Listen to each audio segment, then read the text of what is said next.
Hey, what's up, guys? Welcome into the Packers Total Access post-game show. My name is Clayton. You can check us out on packernet.com. Find me on Twitter at Packers_access. You can email us, PackersTotalAccess@gmail.com. You can text us 865-658-5824. Join alongside Emilio here to talk Packers Ravens as the Green Bay Packers defeat the Baltimore Ravens. What was that final score there? Was it 30-7, Emilio? Yeah, I like it.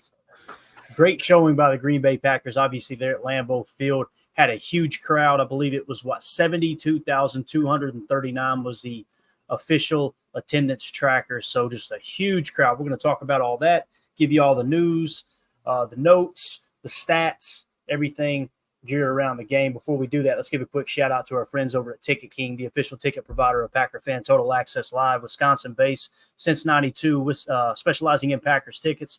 They're Wisconsin's largest ticket source with offices next to Lambeau and in Milwaukee. Click on the link in the video description here that'll send you to theticketking.com where you can register for free as a customer. Go ahead and start shopping for your Packers tickets. Again, that's Ticket King, the official ticket provider of Packer Fan Total Access Live. We appreciate them sponsoring the show. Emilio, so we'll get this thing kicked off. I think Jacob might be out chasing skirt. I'm not sure. We'll find out shortly.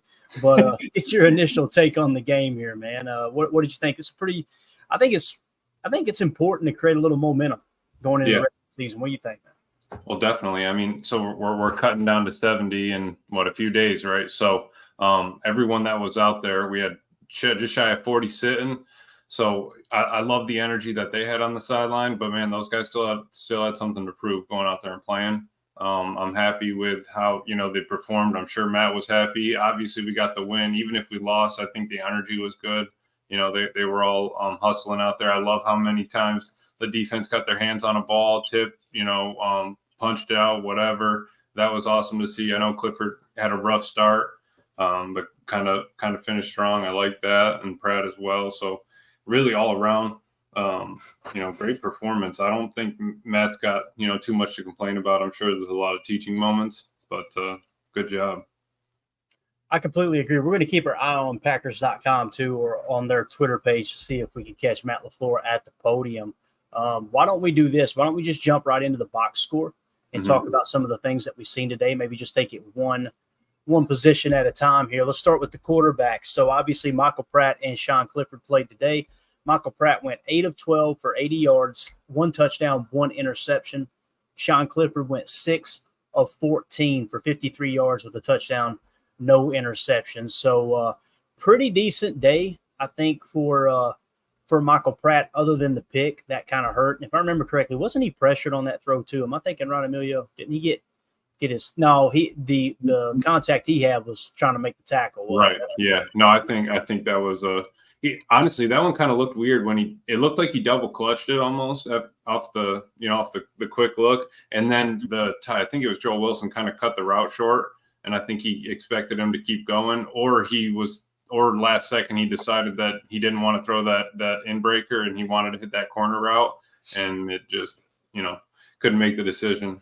Right. Rob Nomofsky actually tweeted this out fairly early on in the game. This is one of Michael Pratt's touchdowns. Mm-hmm. This was a touchdown pass to Bo Melton, and he tweeted this out from Next Gen Stats. Really cool how they do this. So the set that you're showing here on that touchdown pass from Pratt to Melton was, it looks like an 11-gun nub left. So anytime you say 11-gun nub left, that means you got trips right, okay? Or you could say 11-gun trips right, nub left. Typically 11-gun nub left will do the job. So what you've got here is, obviously you got the tight end. Nub left simply means a tight end on one side of the formation with no other targets, no other receivers on that side. You had Samori Toure in the 3 spot. You have Bo Melton in the 2. And then you have Malik Heath in the 1. Now, I can't remember exactly. It seemed like they ran a Haas concept here where they had a curl/sit with a deep route, kind of very similar to dagger, but you attack curl underneath with a 9 route. And then I believe they had a choice route on with Samori Toure that looked like it could have been a curl out choice. Let's watch it unfold here as you see the play. Ball snap. So there you see the Haas concept. You see Toure start to work outside. They're in a single high look. The safety, for whatever reason, hugged the middle of the field, and that gave them just enough room to hammer that go ball to Bo Melton. And Emilio, I wish we could show the video because it was a hell of a throw by Michael Pratt, back shoulder to Bo Melton. What about Bo Melton making an adjustment there too, man? That dude, I think he's got to be on the roster, man. And I know Malik Heath had a day too. We'll talk about that. But. Yeah, because I mean, even still, I saw earlier in that drive and on a couple others, man, he was getting down and dirty. No block, no rock. And I think he was really, preaching that today. No block, no rock. Thank you, Matt. Just a little backup. When he caught that one, I thought it hit him in the face mask. Like he caught it twice, kind of, and then just brought it in. Dude, any way you got to catch it, bring it in. You can roll the shoulders, and it's game time afterwards. But, yeah, no, it was a late back shoulder, quick hands late, and good ball. Yeah, it was a great ball, man. Well, it was kind of that same route that Wicks ran on against the Browns. That sort of same, fade wheel, and it was just there. Yeah, absolutely. All right, another play that Rob Domofsky tweeted out was the Aaron Mosby. We'll just go ahead and knock these out, get them out of the way, then we'll go back to the box score. How's that sound? Yeah, that sounds good. So, or you know what? We got it queued up. Yeah. Now let's do it this way. So on the Aaron Mosby strip sack, I mean, this dude looked like he was shot out of a cannon. I was in the pool like the lazy bum I am, and I jumped up and had to almost put the Papal glasses on. I'm like, who the hell was that? Because it was like he was shot out of a cannon, dude. I mean, he just got off the ball so well. Strip sack obviously forced the fumble, and I believe it was Anthony Johnson Jr. that picked it up and returned it. I want to key in on the formation here. To me, this looks like it's a fairly even split there. It doesn't really look like an over or a no. We're definitely in the under. We're in the under here, ain't we? Nickel. We're in nickel, isn't it? Isn't that AJJ? So he's walked down, so we got him kind of on the spur there. But I like the over. Opposite of the running back, because 90% of the time in that sidecar look, that handoff is coming across the face of the quarterback. So I think they're in great position. But like you said, man, that left tackle looked like he was frozen the way Mosby shot out of there.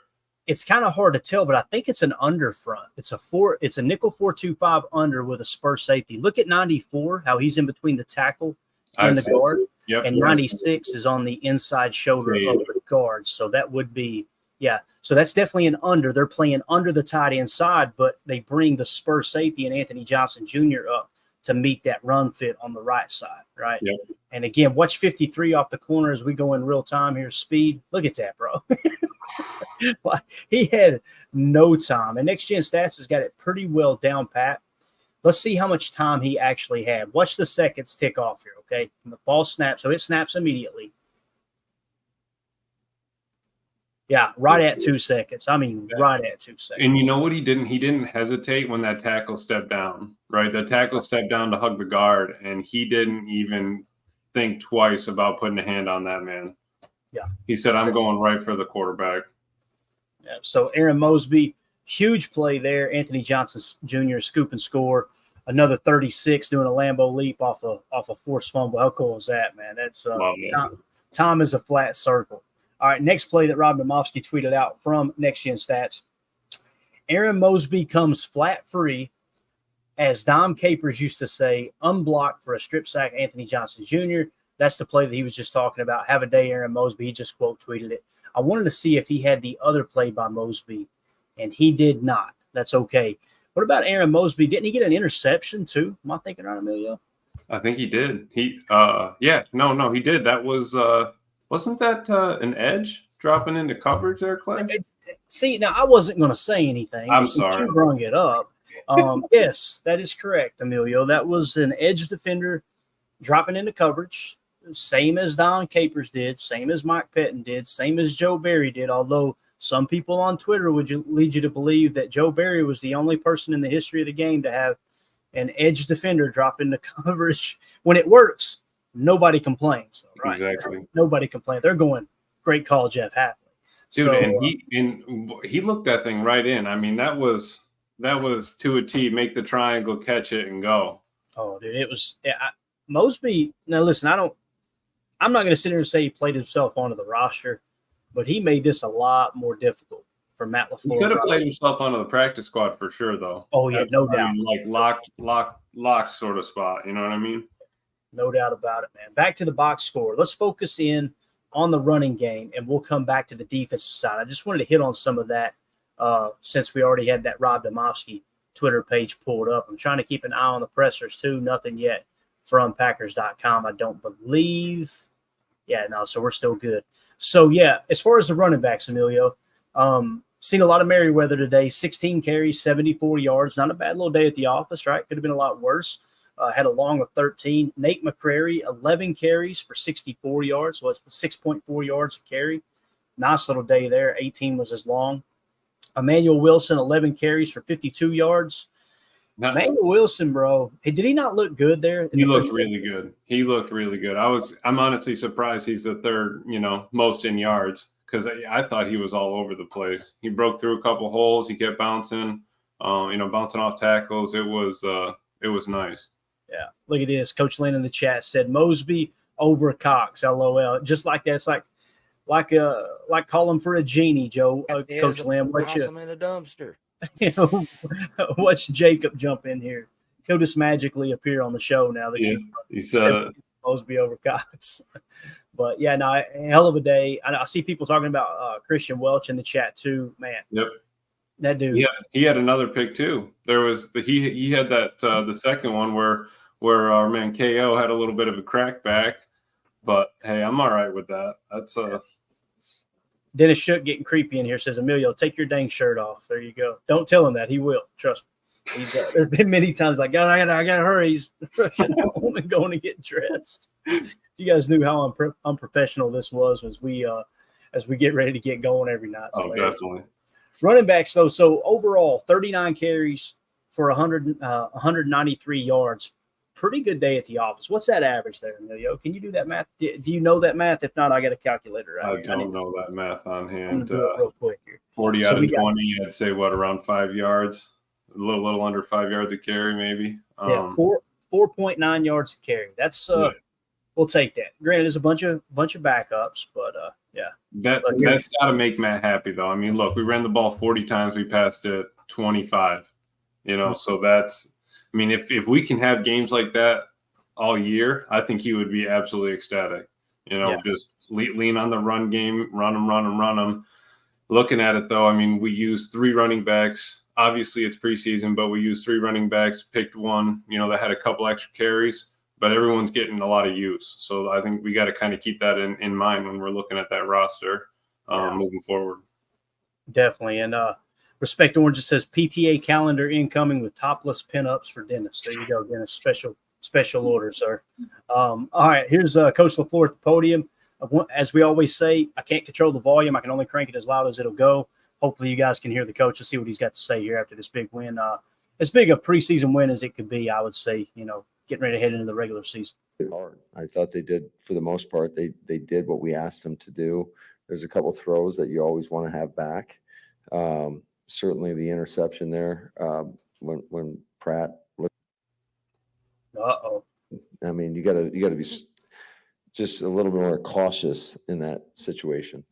His hand okay. I remember Rodgers in London thought he was fine after that game, and he ended up having a pretty bad injury. I didn't know he hurt his hand until you. It looked like he hit his hand on something. No, he got the everything crap knocked out of him, and he couldn't breathe. He just lost his wind. He was fine.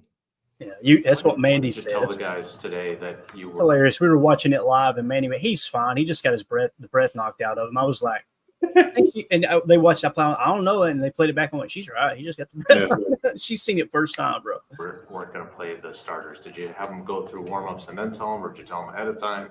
We told them yesterday. We had a practice. Might have had a practice yesterday. What was that? A closed practice. Let something slip. How did you then go about weighing the risk of playing them against?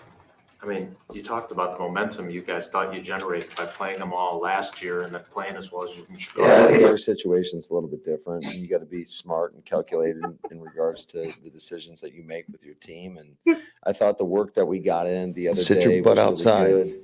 I thought just we had a really interesting practice the way we did it in terms of splitting up the team.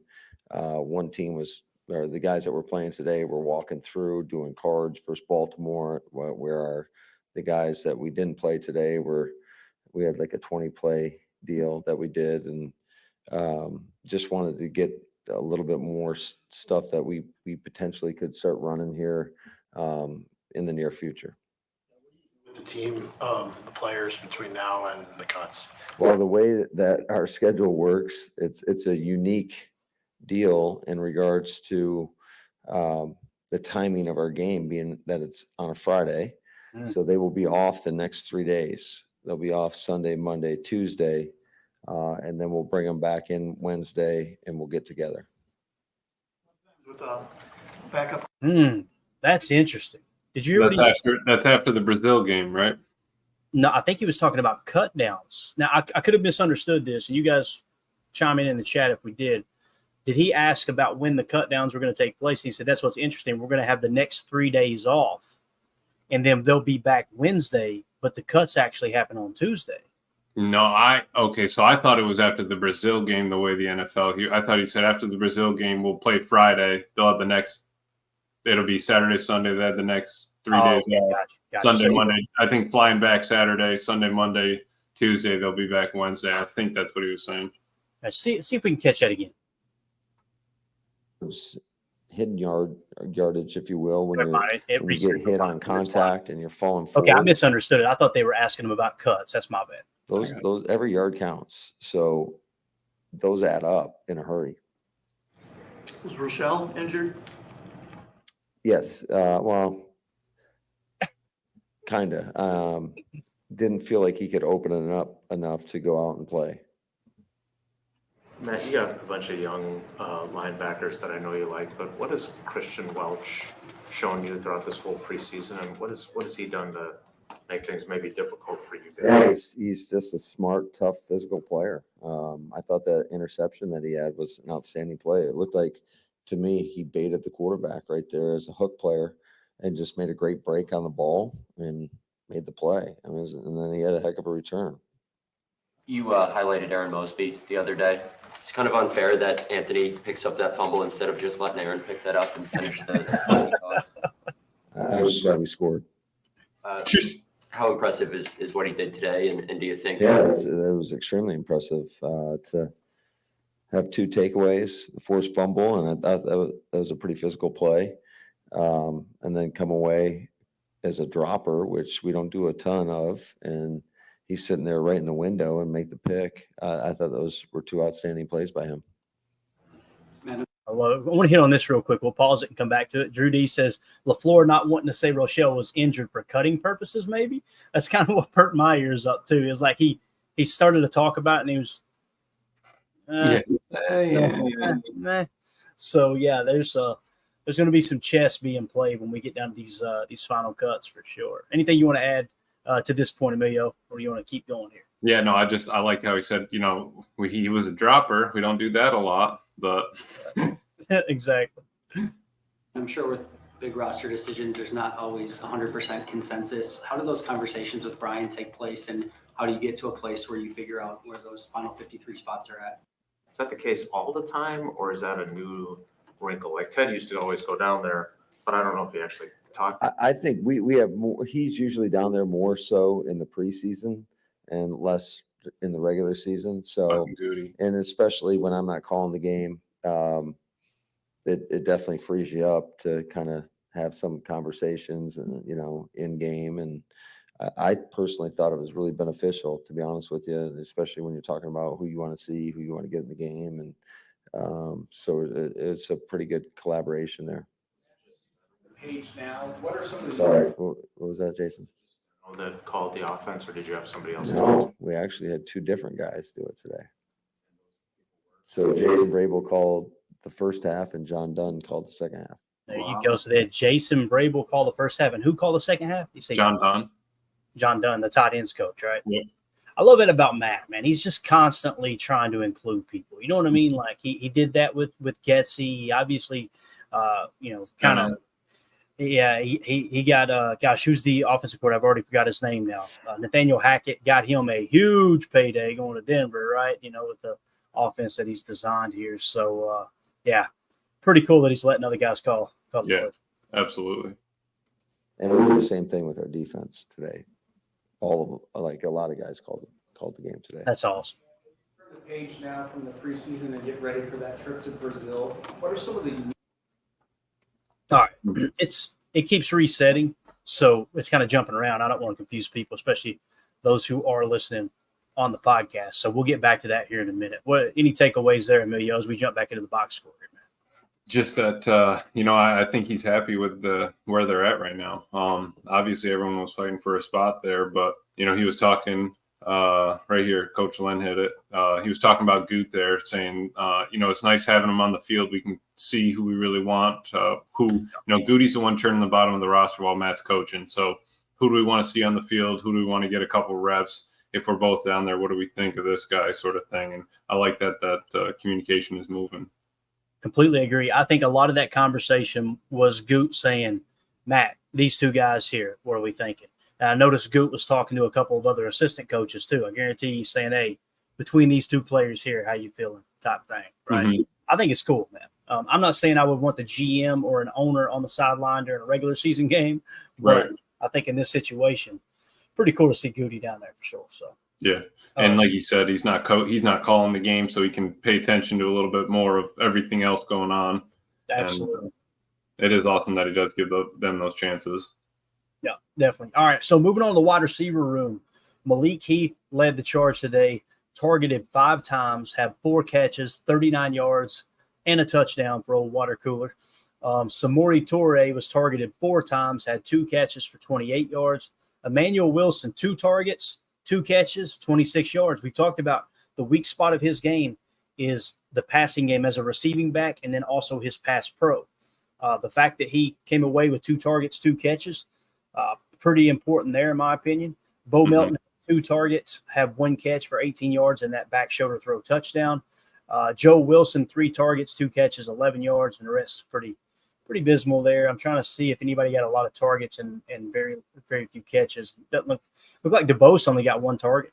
I think DeBose is going back to the practice squad, man.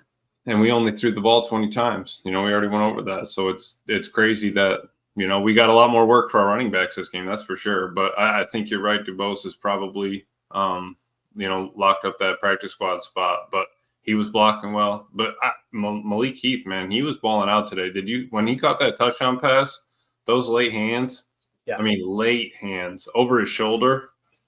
And I think you said it, I can't remember, maybe who was it this morning? I mean, Jacob this morning. Someone said here recently how Malik Heath wasn't afraid to jaw with Jair in practice and family night and everything. Yeah. He's and you've seen after he made that touchdown catch, the dude just doesn't look intimidating. It doesn't look like the stage is too big for him. No. I mean, we've seen it in the Giants. Wasn't it him that made the catch in the Giants game? Yep. That tied it up there at the end or whatever?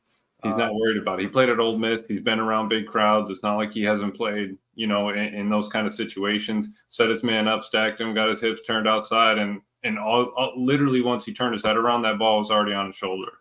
Yeah. So, final 53 last year, we kept 6 wide receivers. So if we keep 6 this year, to me, it's feeling like, and again, they may only carry 5, right?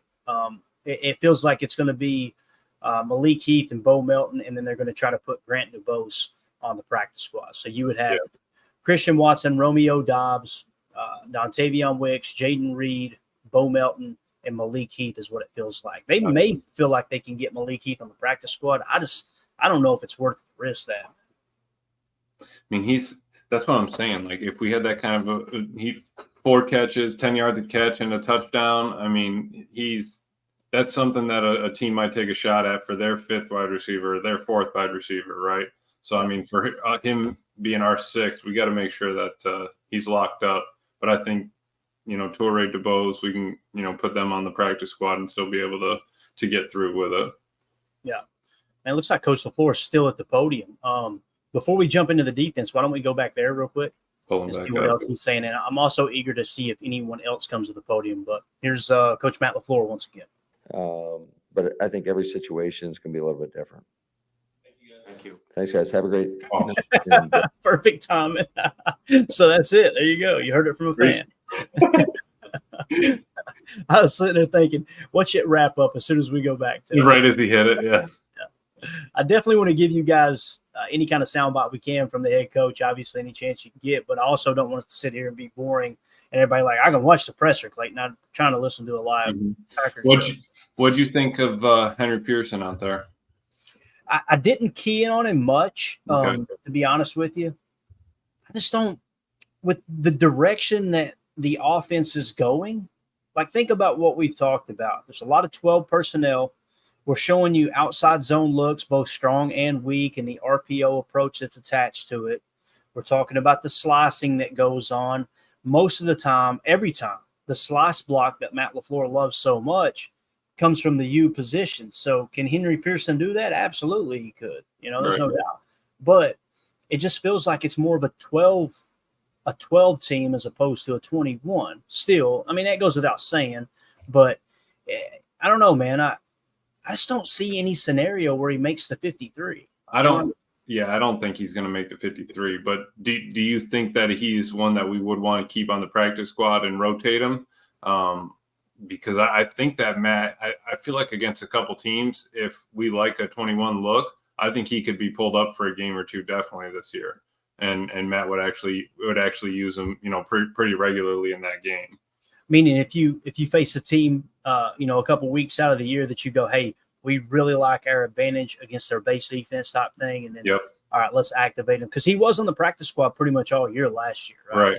Right. And I would totally take that. I mean, if we want to go power eye, wishbone, full house, whatever, I think that he would be a perfect, someone that we want to, he's blocking 80% of the time, but we can still have, and we're not using up Tucker Kraft in that spot sort of thing. Yeah. I think that's where it's kind of like, that's where I'm back and forth. I mean, we could go out with a 22 personnel, right?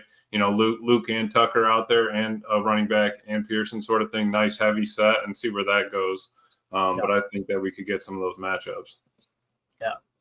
Coach Lynn said, did Telford lock up the number 9 or 10 offensive line spot on the 53? It's a great question. So last year we carried, what was it? We carried 11 actually. So let's go 10. All right. Let's say, all right, we're going to carry 10 this year. I'm not suggesting that's what they'll do, but let's just kind of set it at 10.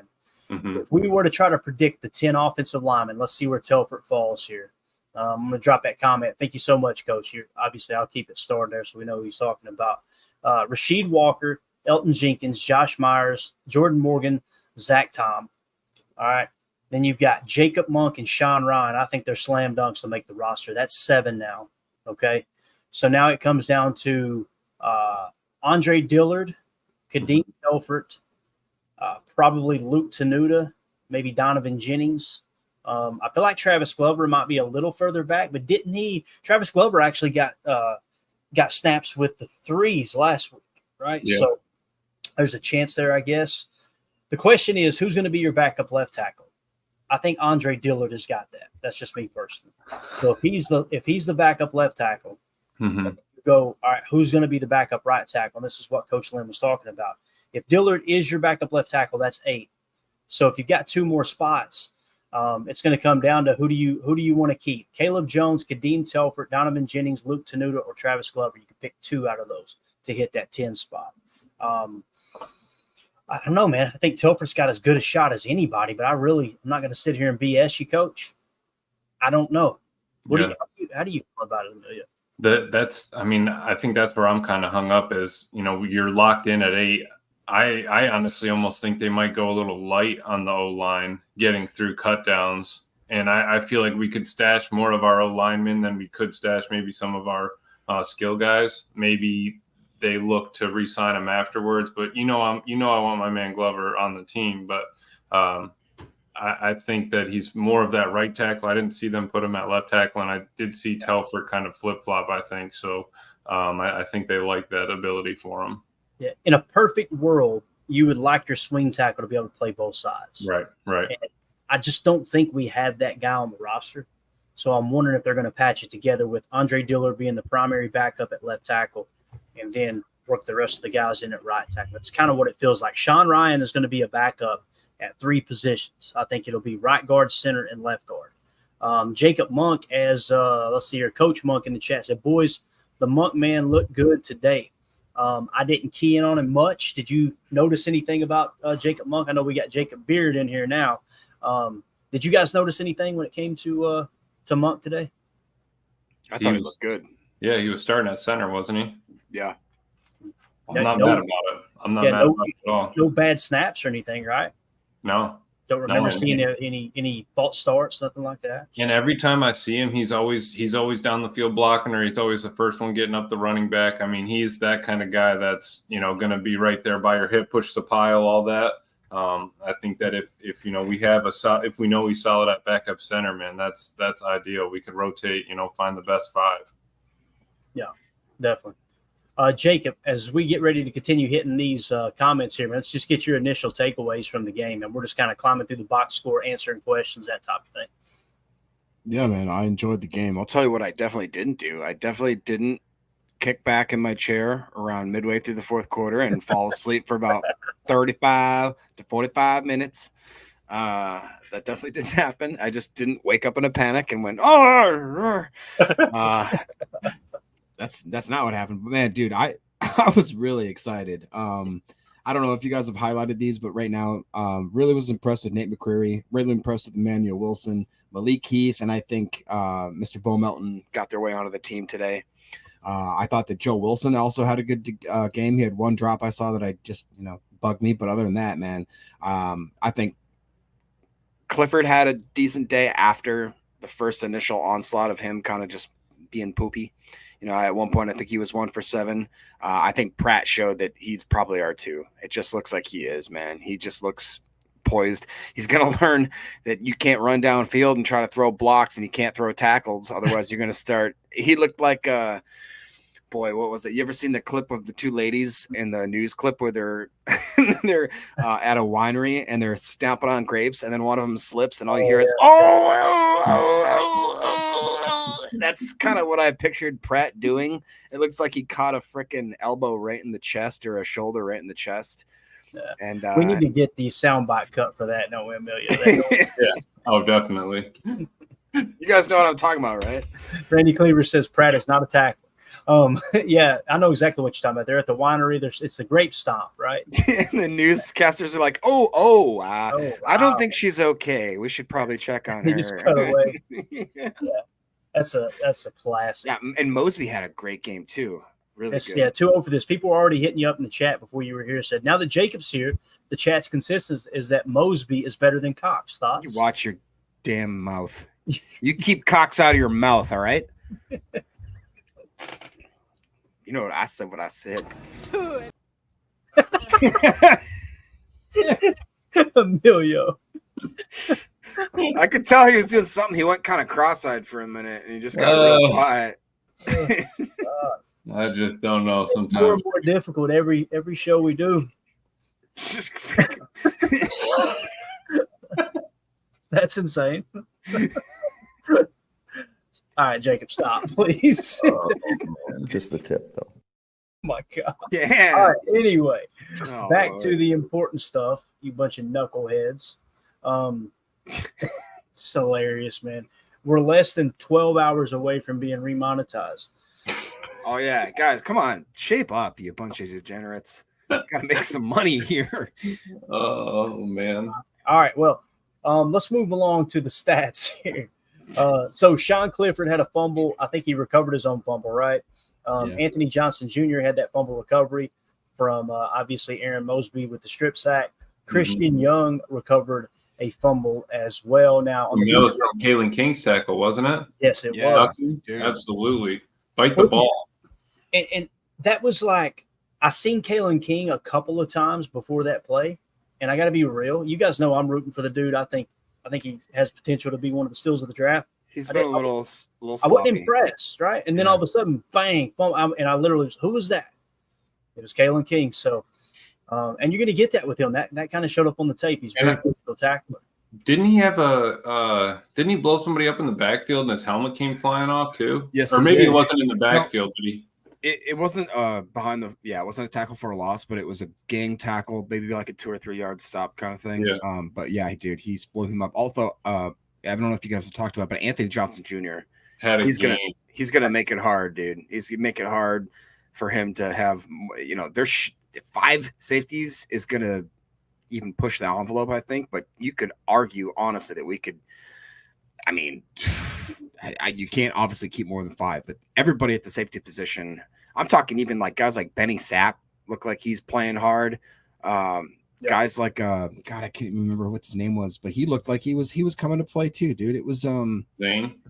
Yes, exactly. Thank you, Zane Anderson. Like, I think Goody did take probably our worst positional group and make it into maybe our strongest in one year. That's crazy. Oladapo, dude. Oladapo, I don't know if y'all noticed, he was out there running around. Very, very. He's 27, right? Yes, he is. Yep. Yeah. Did you see him get the penalty, the crackback? Yeah. Oh, yeah. Yeah, but I liked it. That was a good play, bro. I'm telling you, that was a clean block as far as. Oh, Jacob, sir. I wanted. They said it's a clean block on a freaking. It's really stupid how the rule is. He said that was a clean block back in high school. They said it was a clean block on like a punt return, but because of the fact that you can't do a blindside block on a return, like, so that to me pisses me off a little bit. You know what I'm saying? Like, come on. I'm not saying I agree with the rule. I'm just saying it. By the rule, it was a penalty. I'll be honest. I did. You do line those up, though. I mean, back in the day, those are the ones you line up, man. And that kid's going to sleep for a second. Dude, my whole MO, all I used to do, I used to long snap, and I was a center, and I was so bad. I would snap, and I would go forward, and I'd just peel this way, and I'd look for mother effers to be running around, and I would just decleat them every time.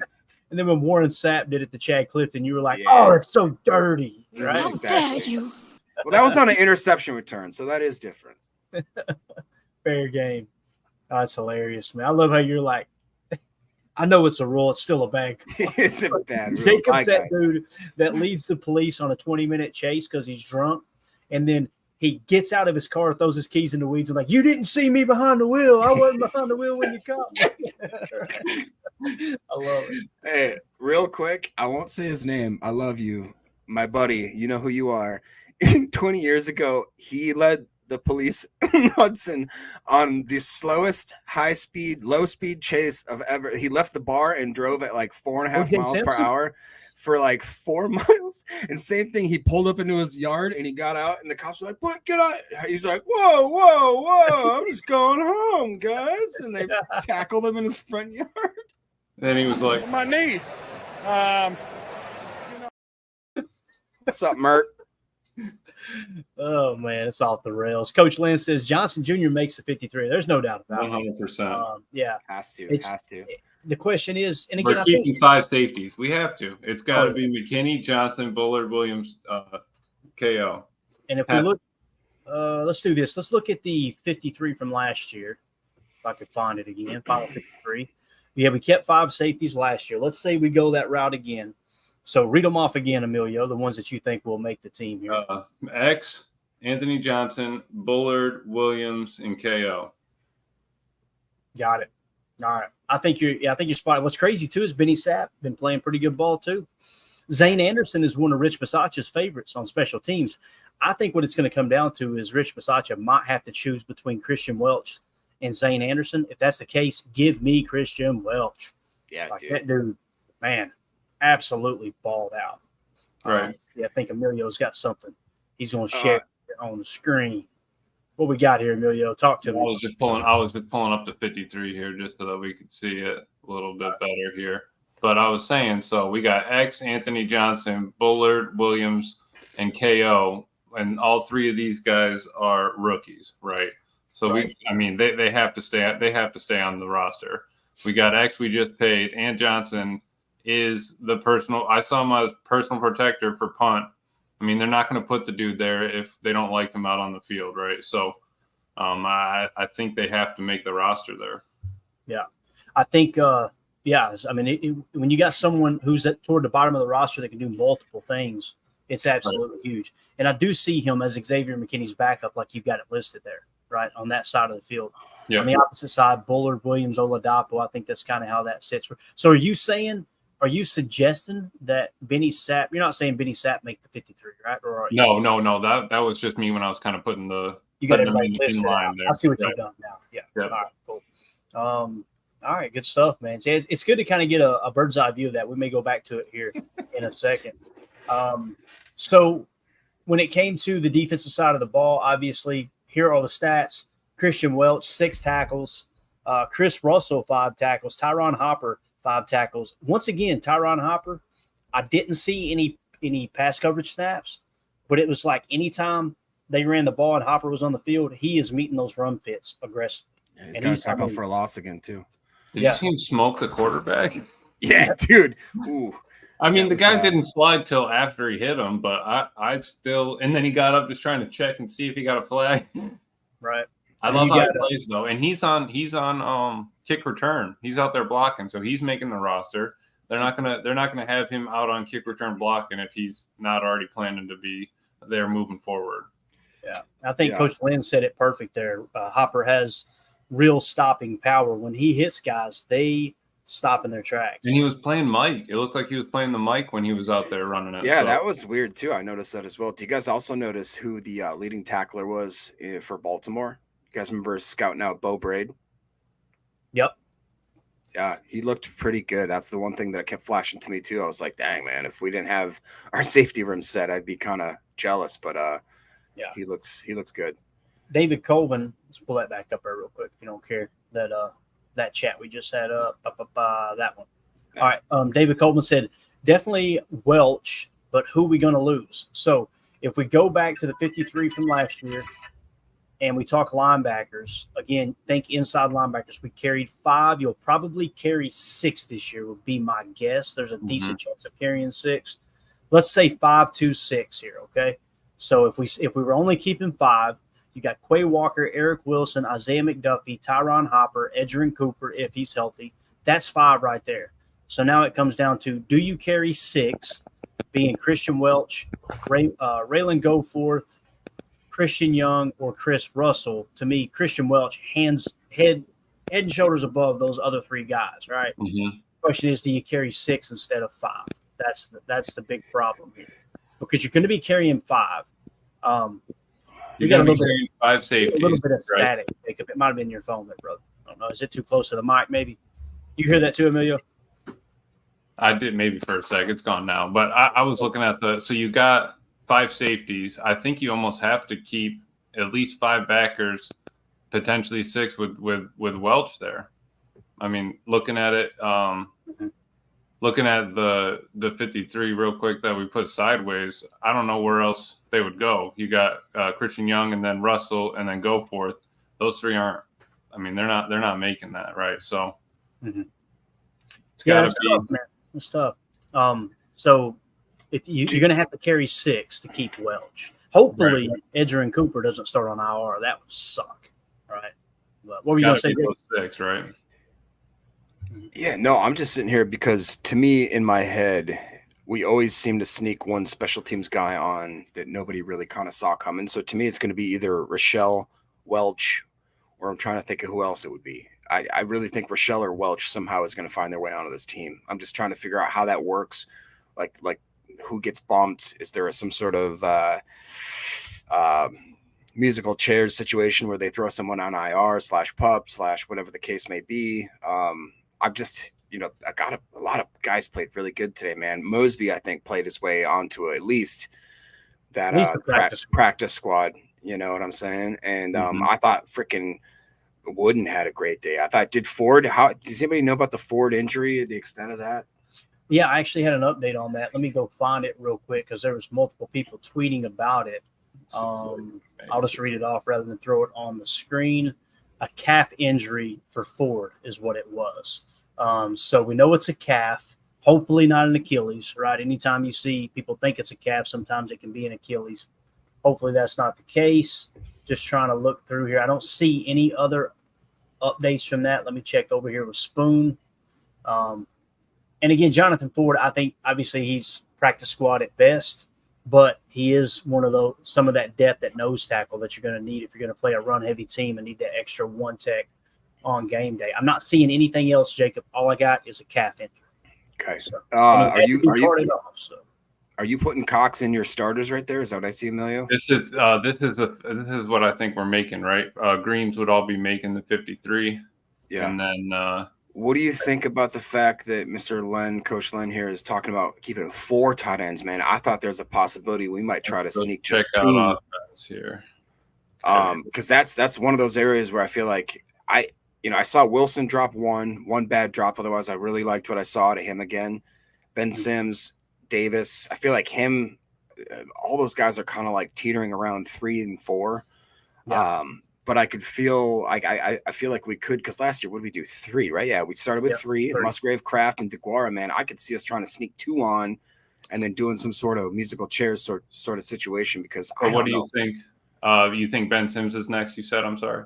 I like Sims over Davis, but I just feel like the coaching staff likes Davis over Sims, Yeah, that's what it's going to come down to. So here's the thing. If you like Davis and Sims equally, then they're both not going to get signed to an active roster. I think we would all agree. I don't think either of them will, do you? Why just not carry 2 tight ends on your initial 53, and then that's a way you can hold on to an extra spot until you need to activate those guys, right? Right. That's what I was thinking. Hey, were you guys surprised to see how much attention Glover was getting at right tackle? Like, I just, for whatever reason, pictured him as an interior guy. I just didn't think he played tackle his whole college career. Yeah, I know. I just, for whatever reason, I felt like the Packers were not going to give him a real shot at tackle. I just feel like that they were going to try to do one of those things where they kind of redshirt him, kick him inside, see what they've got. But they really were trying to figure him out today, right? If I'm not mistaken, he kind of got the bulk of that snaps, right? Mm-hmm. And I thought he looked pretty darn good, if I'm not mistaken. And he's bigger than I thought, man. He's a big dude. He is, and I like him in pass protection, and I like that in run. He's always getting downfield. He's always trying to, you saw him kind of, obviously he's trying to block a corner, so he's not as athletic as him, but I like that he's getting down there trying to get a hand on him. Emmanuel's, cutting off the back hip. It's good to see. I liked really much what I saw in Monk too. I don't know how you guys thought about that, but I just thought he's again a bigger boy than I thought he was. And there was maybe 1 or 2 snaps where I feel like the quarterback had to dip down just a slight bit. But other than that, I thought it looked clean. Yeah. So looking at what Emilio's got on the screen here with the entire roster, you've got basically 10 offensive line highlighted, right? Emilio, thinking they'll keep 10. That makes a lot of sense. It really does. I want Glover on there, but and Wilson, we want Wilson to make the roster, right? So that's the only thing you want to do there, and you can fix it later. You don't have to do it now. Is move Kadeem Telford to right tackle, Andre Dillard to left tackle. That's the only thing you need to kind of. Yeah, Emilio. God. Look at this, man. Oh, man. I hate that so much, dude. Oh, that drives me insane. Oh, no. Sorry, Emilio. I ruined it. It's just. I'm over here going, you probably want to fix that, and I don't have a damn clue on how you're doing any of this. It's all right. So we have 2, 4, 6, 8, 10, 12, 14, 16, 18, 22 players right now with 1 quarterback. I mean, that's. I'm telling you, dude, I like the idea of throwing both those guys. At least Clifford on the practice squad. They're not going to sign him, man. Nobody's going to sign him to their active 53. You know what I'm saying? Yeah. Like, does Marshawn Lloyd? He's going to have to go on the injury, right? Maybe, yeah. And I think that's how it plays out right there. Here's the thing too, AJ Dillon might too. Oh, with that stinger. That's true. Because many people don't know. I just learned early last week that stinger issue. That was what kept him out late in the year last year too. Mm-hmm. So in the playoffs, I think against the Niners, he didn't play because of that stinger. And then you come back the very next year, preseason, you have it happen again. That's what LaFleur was talking about. When you have things like that continually happen, it's you get worried about it, because stingers and Tyler Davis are both practice squad, right? We're thinking. That's how I would do that. Do you think Wilson makes the practice squad? I do. You do? So. I think there's a decent chance, yeah. He's been balling out. Caleb Jones, we've had him forever. Does he make the practice squad? I feel like. So how many practice squatters do we get? Isn't it like 6? Is it 16, I believe, right? Okay. Yeah. Honestly, I would throw Caleb Jones in there. I think if Glover doesn't make the 53, you got to throw him there. Right. Geez. I would obviously put DeBose there, right? Got to. Has to. And again, these are not predictions. We're just spitballing here. Okay. We're going to fine tune this. We're just looking at it going, okay, what makes the most sense based off what we've seen? Right. I think that's a good start. Can we swap over to the defensive side now and see what do we got there? 1, 2, 3, 4. Yeah, about. Man, So Welch is. I think Mosby definitely got himself on here. Rochelle got himself on here. Christian Welch, yep. Zane possibly. You think? Special, Kept him around for so long. For special me, teams. Zane, I don't know about Zane. You don't know. Hmm. You'd think they're going to keep one safety though, right, Clay? So would you take Sapp or Zane? You'd have to think they'd take at least one on the practice squad, right? Yeah, I think I would choose Sapp, but again, I like Sapp a lot. It sounds like Rich Bisaccia really likes Zane Anderson, so that's a tough one there. I think Banks maybe played his way onto this. Ford and Banks. I think that's fair. I think Ford too as well because we've had him around for so long anyway. Yeah, a lot of value in him knowing. Depending on the injury, obviously, but yeah. So what's that put us up to now as far as practice squad? That's what 5 there. Yep, and then we have 6, 7, 8, 9, 10. Is that 15? Am I thinking right? All right, I could see us throwing Jennings in there, one of the running backs. I'd probably guess. Yeah. Just overdo the offense. Just put a bunch of offensive players on the practice squad. That's the squad. thing. We're very offense heavy on the practice squad right now. I mean, compared to this, who else did we like? Did you like anybody else? Did you like Waggy? And he didn't play. I mean, honestly, Jamon Green, I feel like has showed a little bit here and there, but I think Zane Anderson would get it above a lot of those other guys. That's fair. Yeah, I agree. I mean, it's just crazy to think that they have a 53, right? But then I really think the battle is going to be on trying to figure out this practice squad and see where everyone's landing. Right. Yeah, for sure. I think that's fair. All right, wrapping up the defensive stuff as Emilio gets that straightened out there real quick. Kalen King, 5 tackles. Obviously had the forced fumble too. Anthony Johnson Jr. didn't show up very often in the stat column here, but I'm telling you, I felt like the guy had a good game. It just seemed like he played very, very comfortable out there. Let's see what else we got here. Like you said, Jamon Green, 4 tackles. Christian Young, 4 tackles. Jonathan Ford, 3 tackles. Pretty cool from someone who typically plays a 1 tech.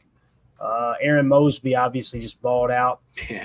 Tackle for a loss, strip sack. Also had an interception as well. Christian Welch with the interception. Those 2 guys, man, if the Packers were to cut either or both of those guys, they put one hell of an audition tape together for their last game with the Packers. I think there's going to be some teams go, you know what? There might be something there. Mm-hmm. Yeah. All right, we'll go back to your 53 projection here. So you just working on. Okay, all right, go ahead. You're good. Keep doing your thing, man. That's all right. So you're just throwing the 53 together. Yeah, and I was just going to try to see who's making the practice squad just so that we could kind of visualize it just a little bit better. But man, I don't envy their decisions they got to make here. Do you think there's any truth to what Coach was saying here, that he thinks that they hid Rochelle this game?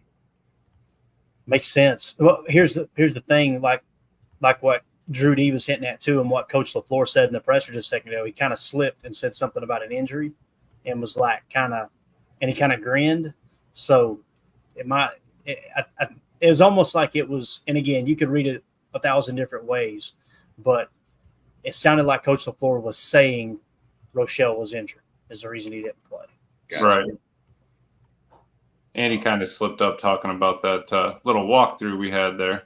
Okay. And if I understood correctly too, there's a rule change this year. In the past when you would put guys on IR, you had to carry them on the 53, then put them on the IR. Now they say you can put 2 on the IR without having to get them to the 53 first.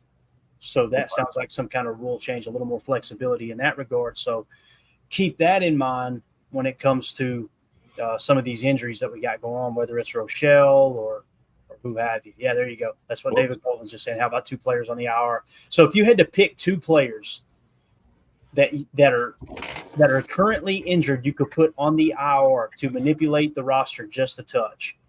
To me, it seems like Marshawn Lloyd is one.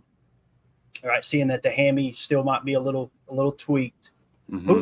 Who's another one that you go, he's banged up? I mean, I hate to say 2 running backs, but A.J. Dillon might fall into that category too, Yeah, I was going to say that, or Morgan. Is he still falling that category? Yeah, that's a good point. Yeah, it's maybe a good Jordan point. Morgan. It's possible. I think they're trying to be really cautious with Jordan Morgan because they didn't want to do any more damage before week 1. It's almost like, okay, he's ready to go, but there's no reason to push it out there. And I think he really is ready. I think you're right on that, Clayton. Like, that dude is different. When we saw him blocking, I think he's got that first round talent. And most of the time you can get an offensive lineman to come out and play in the first round. You know what I mean? Yeah. So something else that was said, let me go back to the box score real quick here. Go for it. And let's talk kicker for a minute. I know everybody's fired up about this. Get them kickers. Greg Joseph went 2 for 2 with a long, it says in the box score, 55 yards. And that was a beautiful freaking kick. I don't know if you guys see him. I mean, he split the uprights on that. I thought it was a 54, but evidently it was officially a 55. Anders Carlson went 1 for 2 with a 54-yarder. So were you mad at that? What's that? Were you mad at his miss? No, listen, I had a run-in on Twitter. Somebody, we followed each other. I posted the kick by Anders. Anders hammers home a 54-yarder. I was excited about it. Like, hey, all right, here we go. The guy came back and said, I can't remember the comment he made, but it was something like, even that kick looked like it barely scraped through. They need a cut. And I was just like, I just hit him back with a gif of like, that's weird. It's weird. Yeah. The guy made the damn kick, and you're out here trying to cut it because he made a kick because it wasn't perfect down the middle. So, with that being said, man, I think Anders Carlson's probably got the job. But that 55-yarder with Greg Joseph, and we've heard people talk about it in camp, it sounds like his leg is just as strong as Anders. And I don't know if you guys have noticed this. I know Tim's talked about it several times. Anders has a short stride. Have you noticed that? Yeah. Like not stride length, but he's like much closer to the holder, as where Greg Joseph is more traditional with like an extra step in the process. It just looks so weird watching Anders kick from that short a distance, from, not as far back as most kickers. But when it comes to Greg Joseph, I think Rob Domofsky actually asked the question, or he put a tweet out. Rob Domofsky tweeted, Packers coach Matt LaFleur on whether the opening day kicker is on the roster. Coach LaFleur said, quote, that's not even a question for me. We've got a really good sample size, and we'll see what happens around the league. Both had good moments, and then there's a poor moment, and Carlson's miss is what he was talking about. Yeah, that was tough. Yeah, that's not even a question for me. We've got a really good sample size, and we'll see what happens around the league. Jacob, that sounds exactly like what you were talking about, man.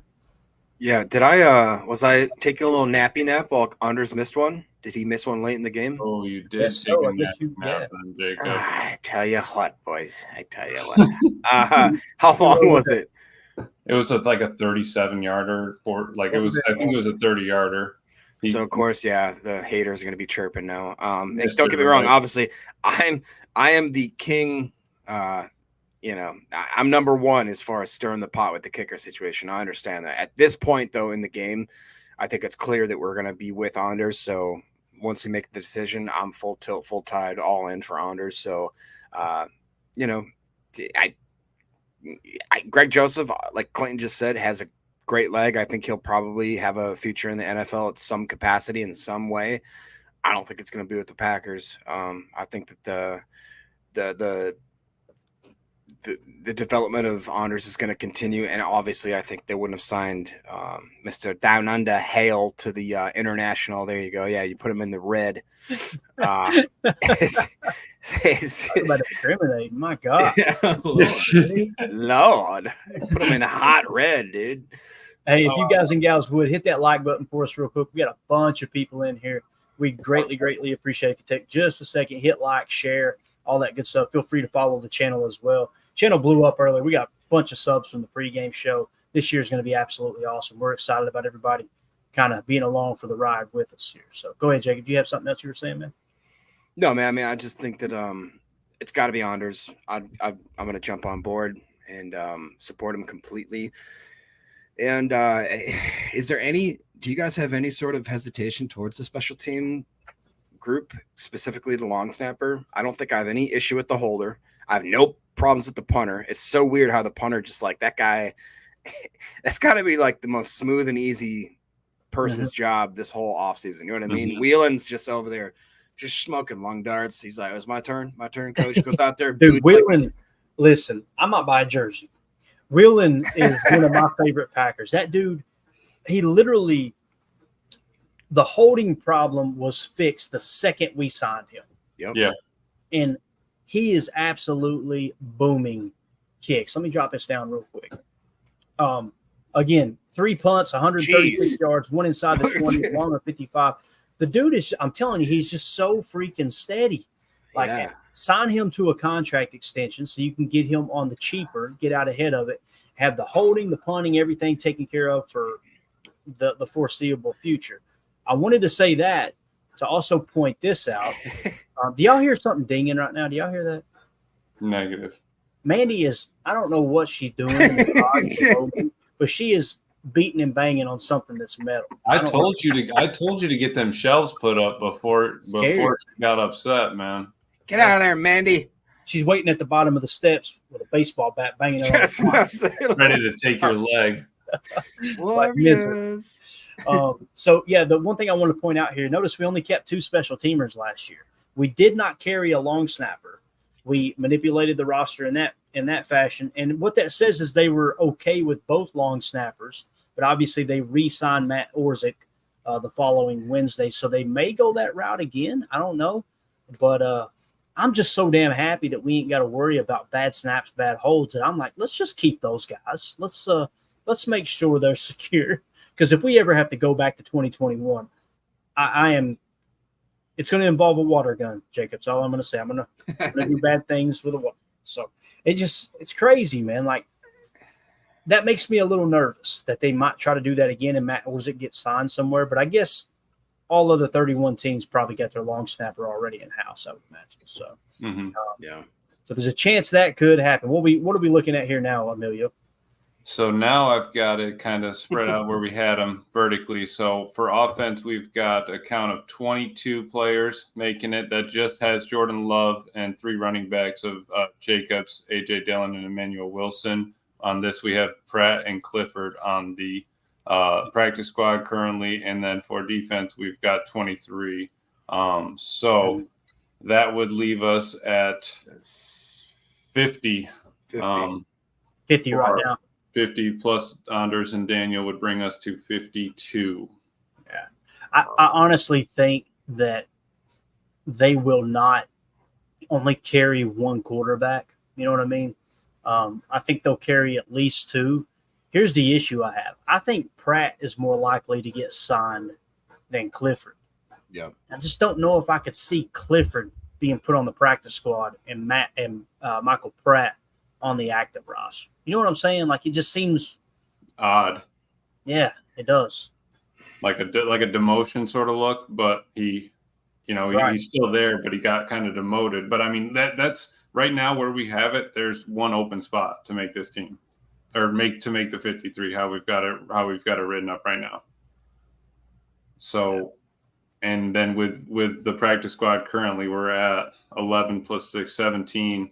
So I mean, we have one over on the practice squad right now. You guys are getting a little hate in the comments right here. All right, so first of all, Omar says, you got Royce Newman on the 53, Clayton. I'm done. Omar, don't let the door hit you where the good Lord split you, sir. You out of your damn minds. And then this one was even more aggressive. I thought Mr. Ken Summers coming in hot. When have you ever heard me say Royce Newman needs to make the 53, Omar? I was just calling. I think it's just looking at you. Ken Summers says, you guys are all delusional putting your faith in Carlson. He clearly has PSD he won't recover from. He's shell-shocked. Joseph is your opening day kicker. You want to put some money on that, Ken? Let's go, Ken. Let's make it a gentleman's bet. Gentleman's bet. Everyone, PTA, Packers Totals Access, Patreon.com. Go ahead and just make that bet. One of the 3 members. Here's the issue I have with this. If you say you like – now, keep that up there, please, sir. You want that up there? Yes. If you say I like Joseph over Carlson, I would not say you're stupid. I would never – I get it. But to so confidently say that Joseph is a better kicker than Carlson, when last year Joseph's stats were worse than Carlson, and in training camp Carlson has outkicked Joseph, it just amazes me you can be that confident in your opinion on that? Hey, Ken To says say how someone much. is delusional. Ken says how much you want to bet. Let's go, Ken. Yeah, let's go. Okay, so put this on the books. Here's the friendly wager. You're saying that Greg Joseph will be the opening day kicker, correct, Ken? Ken. That's what I said, Ken. Correct, Ken? Yeah. I think that's true. All right. You can call me anything you want, but don't call me that. Confirm that for me, Ken, that you're saying your bet is Greg Joseph will be the kicker, the opening day kicker on the active roster over Anders Carlson. Just confirm that for me, and then we'll come up with a friendly little wager here. And here's the way it's going to work, Ken. You're not going to disappear. We're going to get some kind of contact information, sir, because we've seen this happen many times before. All of a sudden, Ken Summers disappears off YouTube, never back in the comments again. So obviously, we're not going to bet money because that's illegal to do gambling on a YouTube show. But we will have a friendly wager and hold each other accountable. Because his Twitter name is probably Jacob. And I can see that. I'm just down here going, I'm going to get him. And again, my issue, I told you guys, if Greg Joseph had a 5-kick lead in camp, then I'd be like, I'm probably leaning toward Greg Joseph. I'm not an Anders Carlson fanboy. I'm not. But to pretend like, my God, he's so much worse than Joseph, nothing statistically says that. Nothing. You guys know I've been so critical of the kicker group in general, and even at this point I understand completely. It's Anders, man. It's Anders. Yeah. Andy A. Pat coming in here sharing some reasonable knowledge. He says Ryan did a breakdown of kicker stats, and the type of kicker you guys want just doesn't exist. Carlson is fine and will have the job. Don't know what to tell you. LOL. Mm-hmm. And that's the thing. Everybody gets settled into this like Anders Carlson is just absolutely horrible, and it's not the case. Like it, and to pretend like there's this kicker sitting out there that kicks 93%. Why are we not signing him? That is not the case currently. So, I think you're telling me you didn't miss that patch of grass before. You know, you're telling me you didn't cut that one stripe down the side of the house or something. I'm sure Jacob cut the wrong limb off a tree once in a while. Like, mistakes happen, man. I don't. The kid is never going to be 100%. Jacob says he makes his mistakes on Saturday nights occasionally. That's just saying. Hey, I'm just saying. My first time on a zero turn when I helped a buddy with his landscaping business. I'm just saying. Oh boy. I had to convince him. I was going for an American flag wave effect. You know, I love it. You just got.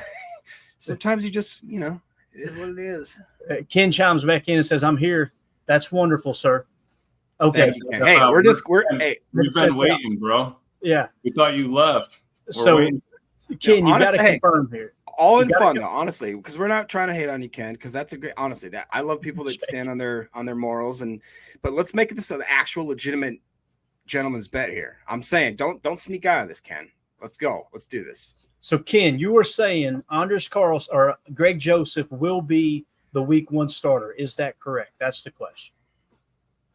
And if so, how about we do this? We'll donate $50. The winner donates $50 to a charity of their choice. How about that? Talking about Jacob's mishaps on Saturday night, Respect Orange just says he's a real pretty lady. It was dark. Hey, in the dark, they're all 10s. All right. Jeez. Oh my God. And again, here's the thing: like, if you're saying that that Greg Joseph is going to be the kicker week 1, I'm taking that bet. I'm taking it. And again, we'll come up with maybe some kind of charitable cause or something. I don't know. We'll figure something out. But with what LaFleur said right there, and like what Jacobs pointed out, my money would be on Anders Carlson being the week 1 kicker, although that's not what the bet is here. But if a better kicker comes available, it sounds like Matt LaFleur and Goody are keeping their eyes open for it. And I think there's a legitimate shot Anders could be stashed on the practice squad for Bisaccia to continue to work with. I think that could be the case too. So we'll see. Still no word from Ken. May have had to step out again. We'll see what happens. Man, you see how that happens? There he goes. Look, I'm right here. I'm right here. Yeah, you keep saying you're here. I appreciate that, but can we get an answer? We've asked you 3 times. I think we got a troll. That's all that is. So, all right. Let's. We're at an hour 10. Let's get ready to wrap this big bear up here. Milio, what do you want to hit on here as far as your roster goes? We'll hit on a couple of these other chats too. Dude, I'm just looking at it like this. The fact that there's only one open spot to put on the roster, if we're, if we've looked at who's green on here currently on our offense, that's 10 linemen. Maybe we reel that in a little bit, but it's going to be crazy to get that number down. And are we going to be carrying Pratt or Clifford on the 53? I think it almost has to happen. So they really need to make some decisions this weekend. Obviously, they already know who's on the team that they have, but somebody made a play this game that made a difference. Yeah. All right, Ken, shoot me an email. All right, if you're on Twitter, send me a DM at Packers_access, or send an email PackersTotalAccess@gmail.com. That way we're connected outside of YouTube. And if Greg Joseph is the week 1 kicker, okay, if he is put on the 53-man roster as the starting kicker, what I'm going to do is I'm going to trying to think of how we won't get in trouble here. I'll send him $50. I'll Venmo him $50. Damn, Jacob, money bags. So there you go, Ken.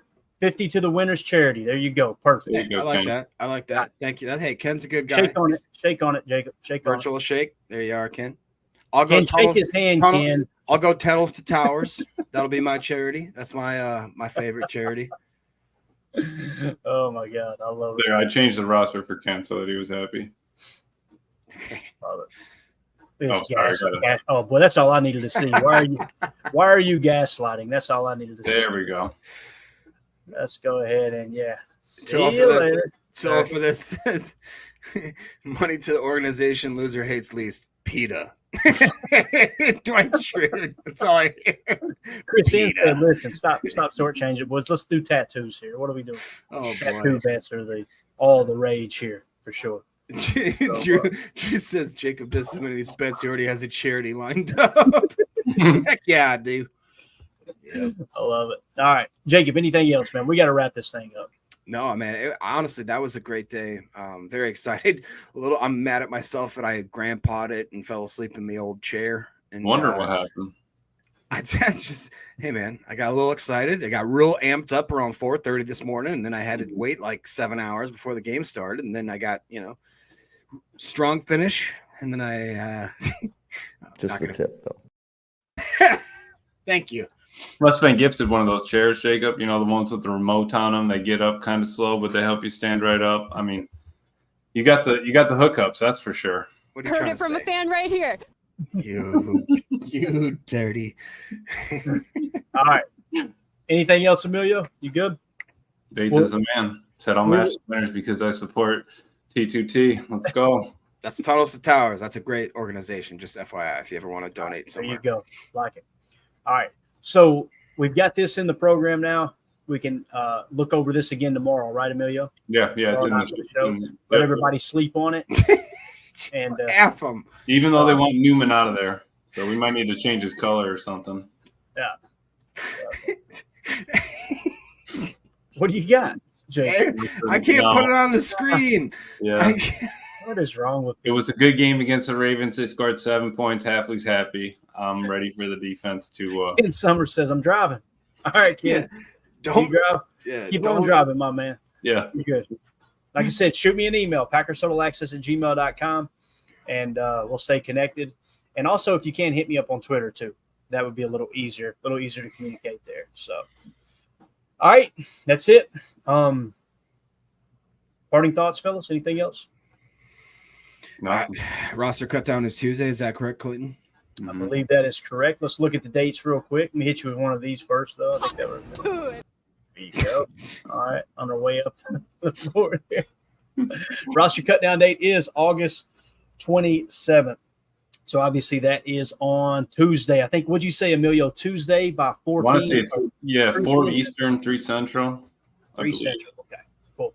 So there you go. We should have all that info by then. So tomorrow will be heavy 53-man roster talk, practice squad talk, all that good stuff. Of course, we won't know about the practice squad till probably the 28th, 29th, somewhere around I think they have to have the practice squad set by 28th, either at noon or around the same 4:00 time. So right back to back, we'll have those two numbers out. So they got 24 hours, right, for everybody to I clear believe away. so. Yeah. Do we want to do a morning show tomorrow, Clinton? Tomorrow's Sunday, right? Yeesh. Hell yeah, we're going to do a morning show. Does a bear poop in Atham's yard? You know what I'm saying? Yeah, we definitely will, for sure. So we'll be back tomorrow morning, 8 a.m. Central Time, to talk more Packers. We'll hit on this 53 again. We probably won't have this nifty little tool because Emilio will be snuggled up in his race car bed. He will. No, you'll have it. It's on the sheets. We don't know how to operate that thing.